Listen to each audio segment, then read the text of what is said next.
As a doctor, I have used every platform from books to TV and now the web to have a national conversation about health and wellness. So let's start talking. The number one thing people ask me about is dieting.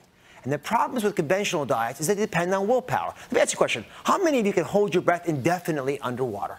Pretty hard, right? Possible. Why? Because your biology will always beat your willpower. No matter how much you want to diet, it ain't going to work. What you can do, though, is nudge the biology blubber in the right direction. Now, the first thing you got to figure out is, what are you measuring? What does success look like? Well, it turns out it's not your weight, it's your waist size, which is the best predictor of health. The ideal waist size, measured at your belly button, is about half your height. Take a look at this chart and see what your waist size should be while I take you through mine. I'm 6 feet 1 inches tall, so 6 times 12 inches, because 12 inches in a foot is 72 inches. Add 1 more inch, that's 73 inches. Divide it in 2, 36.5 inches. If I'm more than that, I got too much belly fat going on. If you've got too much belly fat, problems start to happen. And here's the big one. Let's look at the omentum.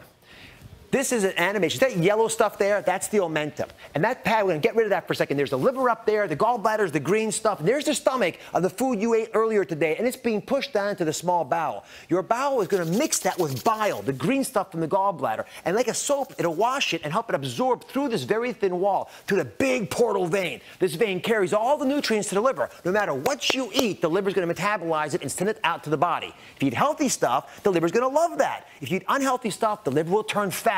This fat liver afflicts a quarter of the population. And then this omentum starts to get ponderously large as it pulls way across and becomes that big beer belly that so many folks have. Now, I got news for you. Men after the age of 40 never buy a new belt size. What do? They slip the belt under the fat, right? And they walk around like this. And they waddle around like this all the time. So you actually got to get the folks in your life to measure their waist size, not the belt size, the belly button over the hips to get that magical number. Again, it's got to be half of your height. Now, I brought you a little demonstration because I love organs. This is actually what happens inside of your belly. The reason your belly gets big is not because you got a little fat beneath the skin. You get big fat under the muscle, way inside where those organs are that I showed you. Normally, omentum looks like this. See, it's very thin, very dainty. It's like pantyhose, very elegant, right? You can see through it almost. I can see you, right? Now, what happens is, instead of having that nice dainty omentum, you end up with this. Now, compare this to this. There's a big difference there. And that's the difference that I'm talking about. When you have this big pad of omentum here slopping up inside of your intestines, there's no way your body can keep up with it. And it causes coronary artery disease, it causes diabetes, it causes hypertension. That's what I'm focused on today, because this belly fat poisons your liver, causing high cholesterol. It squeezes the kidneys. The kidneys have to jack up your blood pressure because the kidneys regulate your blood pressure. And it also poisons the ability of insulin to work. And without that, you get diabetes. That's why I'm always telling you to know your 5. What are the key 5 numbers? You got to know your weight, your waist size, your blood pressure, your cholesterol, and your fasting blood sugar. All of those are interrelated to your weight. And the best way to change these numbers, therefore, is to lose that weight. Even a small loss can make a huge difference. That's why we talk about Just 10. These bracelets, the Just 10 bracelets are all about losing just 10 pounds, which we know for a 200-pound woman or less will reduce heart disease, diabetes, and arthritis by a half.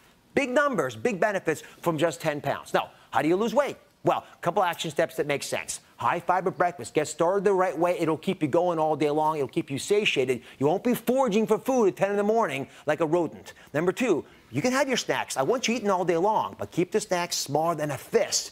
And always wash down the snacks with water to get that hedonistic desire to have more snacks out of your system. That way you'll be satiated and comfortable for a couple hours.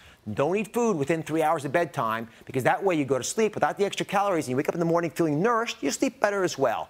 And you got to move 30 minutes a day.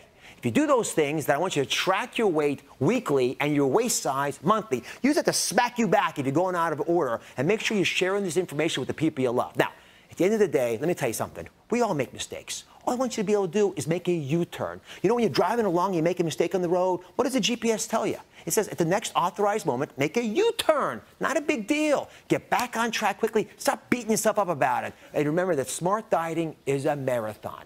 If you could automate a program, then remember that success is about forgetting that you're on a program. You're good to go. Making it easy to do the right thing is what I'm talking about, and that's how you'll succeed as well. Now, one favor. Take what you've learned from this video and tell one other person to keep this vital conversation going. Together, we can make America healthy.